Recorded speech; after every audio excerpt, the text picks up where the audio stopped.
Olá pessoal, sejam bem-vindos a mais um vídeo do canal Leia Preta Leia, que é o lugar onde a gente fala sobre literatura e entretenimento empoderados, porque aqui nós acreditamos que cultura, literatura e entretenimento de qualidade são as melhores ferramentas para combater as desigualdades e empoderar pessoas.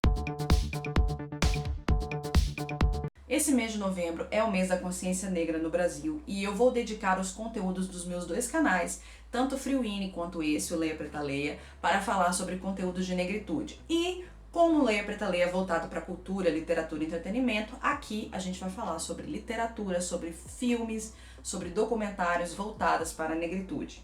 Então no vídeo de hoje eu aproveito para inaugurar, um novo quadro no canal, que é o Preta Docs, onde eu vou falar sobre documentários bem importantes. A maioria desses documentários são contidos tanto no YouTube quanto na Netflix. E é engraçado, porque a Netflix, eu sei que a maioria de vocês usam para ver séries e, enfim, filmes. E os filmes da Netflix que não são assim tão bons. Mas a Netflix tem muitas pérolas, que são esses documentários. Vários desses documentários são produções originais Netflix.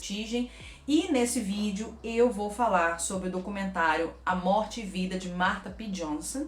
E quem é essa pessoa? Marsha P. Johnson, eu já falei nela no meu outro canal, Friuini. Ela é conhecida hoje como a grande mãe drag, a grande mãe travesti do movimento LGBT, juntamente com a ativista também trans, Silvia Ribeira. Elas duas são mulheres trans, ou então são pessoas não binárias, e elas foram pessoas extremamente importantes para o movimento LGBT, e a Marsha era uma mulher trans, ou uma travesti, ou uma pessoa não binária negra de Nova York, que foi aí uma grande ativista de LGBT, e junto com a Silvia, elas foram as grandes fundadoras da passeata de Stonewall, que é aí a primeira passeata LGBT de que se tem notícia, E elas foram as fundadoras da Casa Star, que era uma casa que acolhia pessoas travestis, pessoas trans, que eram pessoas que viviam na rua, que era essa casa onde elas transformaram, elas renovaram esses prédios, essa casa, para receber essas pessoas. E ela também se envolveu com a campanha a favor da proteção das pessoas contra a AIDS, para falar do assunto contra a AIDS, e ela era uma grande ativista de rua. E a Marsha era uma pessoa muito amada pelo ciclo dela, e era uma pessoa maravilhosa, uma pessoa de luz, dá pra perceber isso no documentário. Hello, ladies and gentlemen. I am say a poem for you called Soul. You can count your karma if Nirvana is your goal. You can shake and you can rattle. You can rock and roll. You can be a Clark Kent or a Lois or an Alice down a hole. You can be a vampire on a mountain with the heart of stone black coal. You can be a leather angel on a sleek black Harley bike, or a redhead screaming faggot, or a dazzling giant.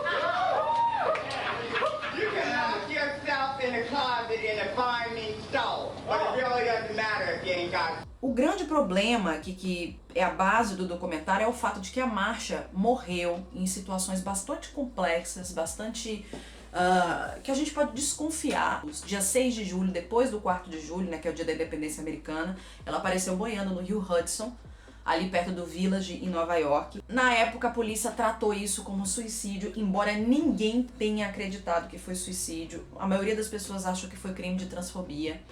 Até hoje não se sabe se foi uma morte acidental. A maioria das pessoas duvidam que foi uma morte acidental. Acredita-se que ela foi, sim, assassinada de um jeito ou de outro, porque ela e o amigo dela, o Randy, que era um homem gay que estava ali na marcha, nos movimentos LGBTs, estavam sendo ameaçados pela máfia.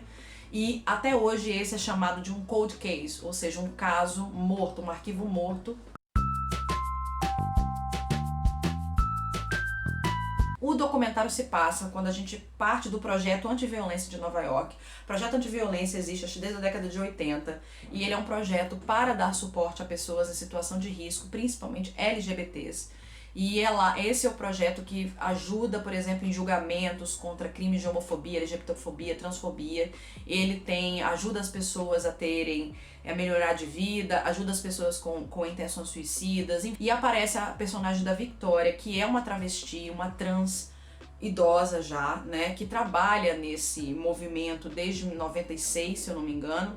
Ela mesma foi vítima de violência sexual e de transfobia na década de 90 e ela recebeu ajuda do movimento antiviolência e depois ela começou a trabalhar lá. E ela resolve então investigar esse cold case da Martha P. Johnson porque ela tá para se aposentar e ela quer se aposentar trazendo um pouco de luz e justiça para a família da Marsha, que até hoje não sabe o que sucedeu com ela. O pano de fundo do documentário, que são duas histórias paralelas, é o julgamento de uma moça trans de 22 anos que foi assassinada em Nova York com grandes requintes de brutalidade, de crueldade, e esse é o pano de fundo da história, é o assassinato da Marsha, a luta da Marsha a favor dos direitos das mulheres trans e travestis e a luta hoje do movimento antiviolência contra essa questão da transfobia e do transhomicídio, né? E então, junto com esse pano de fundo de um rapaz que assassinou uma moça trans por ódio puro, por vergonha, o documentário traz a realidade dos trans, que é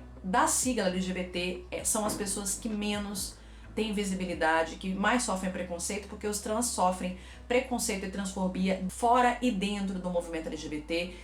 Fora do movimento elas sofrem transfobia porque é uma soma de misoginia com homofobia, com transfobia, um negócio complicado.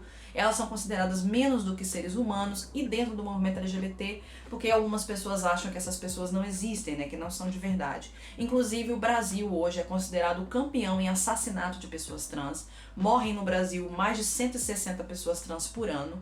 E a média de vida de uma pessoa trans no Brasil é de 35 anos.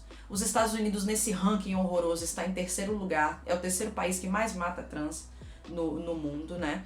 E grande parte dos assassinatos do trans são com requintes de crueldade, como foi o caso da trans que teve o coração arrancado aqui no Brasil e da outra trans ano passado que foi apedrejada até a morte. E existe, nesse caso, por exemplo, o caso da outra mulher, o que o projeto antiviolência está combatendo é o que eles chamam de defesa do pânico, ou panic defense, que é uma ferramenta que os advogados e os criminosos usam para justificar o assassinato.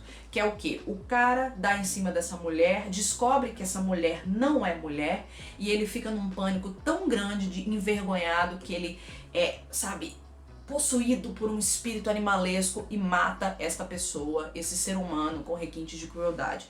E essa defesa do pânico tem sido utilizada desde a segunda metade da década de 90 para justificar esses assassinatos, que o cara fala que ele saiu de si mesmo porque ele ficou com tanta vergonha de descobrir que aquela mulher que ele estava dando em cima era uma mulher trans, e aí leva a gente a uma questão complexa, né, que é a questão da estrutura da própria masculinidade tóxica, que junta aí a misoginia, que seja o ódio contra tudo que tem relação ao gênero feminino, e a homofobia e ao medo assim profundo que muitos desses homens tóxicos têm de serem considerados gays. Então, esse cara deu em cima dessa menina, dessa moça de 22 anos e de uma amiga dela. E aí, quando os amigos começaram a zoar ele, a constrangê-lo, porque descobriram que essa moça não era mulher, entre aspas, ele teve um ataque de fúria, matou essa menina e acabou espancando a outra amiga dela também, que estava em coma no momento do documentário. E qual é o grande problema? O problema é que o homem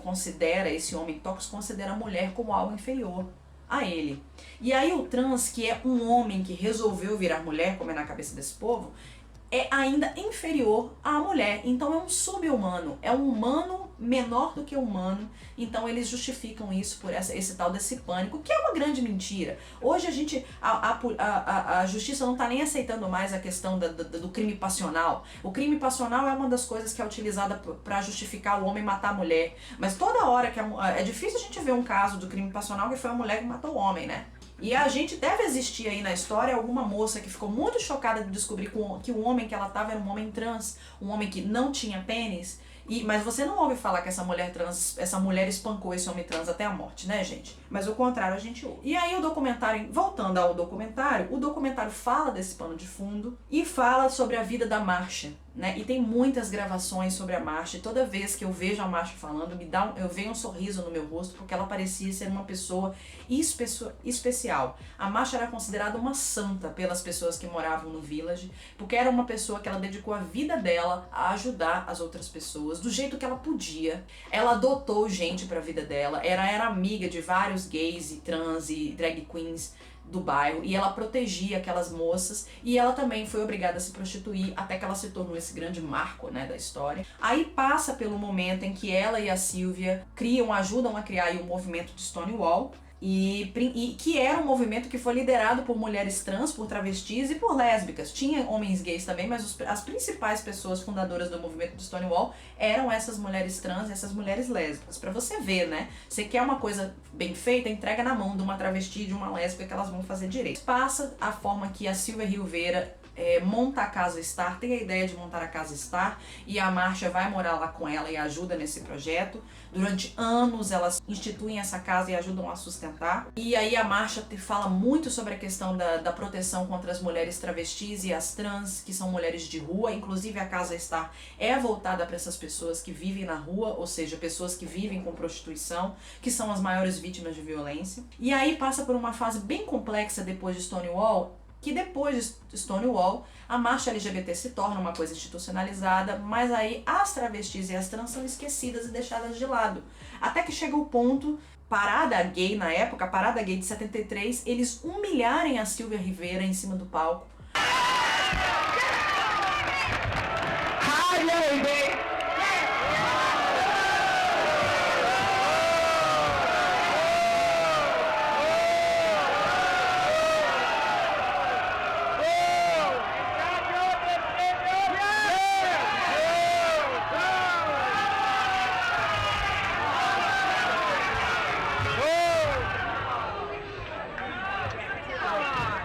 Y'all better quiet down.